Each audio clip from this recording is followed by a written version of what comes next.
There's a stereotype people laugh about but rarely challenge, that some mean girls don't grow out of it. They grow into positions of care. If that makes you uncomfortable, good. Because psychology shows this isn't just about mean people. It's about what happens when power, stress, and caregiving collide. Ever met a nurse who saved your day? Or one who drove you nuts? Here's why. Let's clear something up right away. Most nurses are compassionate, self-sacrificing, and emotionally resilient. Healthcare systems wouldn't survive without them.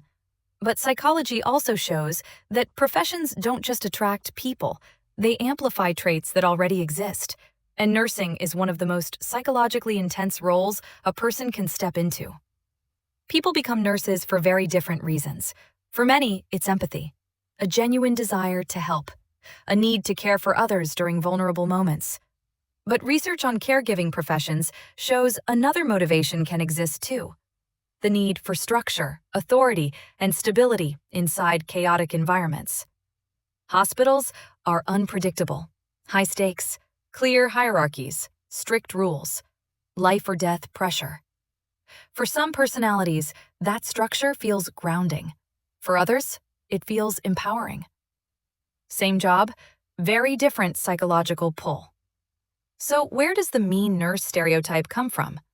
Psychology doesn't support the idea that mean girls become nurses, but it does show that high-stress environments magnify personality traits. Stress doesn't create traits. It turns the volume up. Someone naturally warm often becomes warmer under pressure. Someone naturally controlling becomes more rigid. Someone insecure may lean harder into authority to feel safe. The job doesn't change who you are. It amplifies what's already there. Nursing is also a unique psychological position. It combines high responsibility with limited control, emotional labor without emotional relief, authority over patients, but very little authority over systems. Psychological models of workplace stress show that when people carry heavy responsibility without control, defensive behaviors emerge: shortness, emotional distance, strict rule enforcement. To patients, this can feel cold. To coworkers, it can feel harsh. But psychologically, it's often self-protection, not cruelty. Burnout plays a massive role here. Research on compassion fatigue shows that long-term exposure to suffering can blunt emotional responsiveness. The brain doesn't stop caring, it stops feeling everything at once so it can survive. What looks like meanness is often exhaustion, mixed with self. At the same time, nursing brings out something powerful in highly empathetic people. Those with strong emotional attunement often thrive in caregiving roles. They're present, protective, deeply human. That's why many people remember one nurse for the rest of their lives.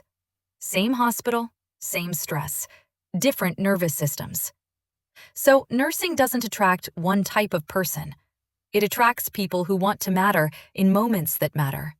Some express that through warmth, some through efficiency, some through control, some through emotional distance. Psychology isn't about labeling people as good or bad. It's about understanding why certain behaviors appear in certain environments. If you've ever wondered why nurses can feel so different from one another, now you know. And if you work in healthcare, what do you think people misunderstand most about nurses?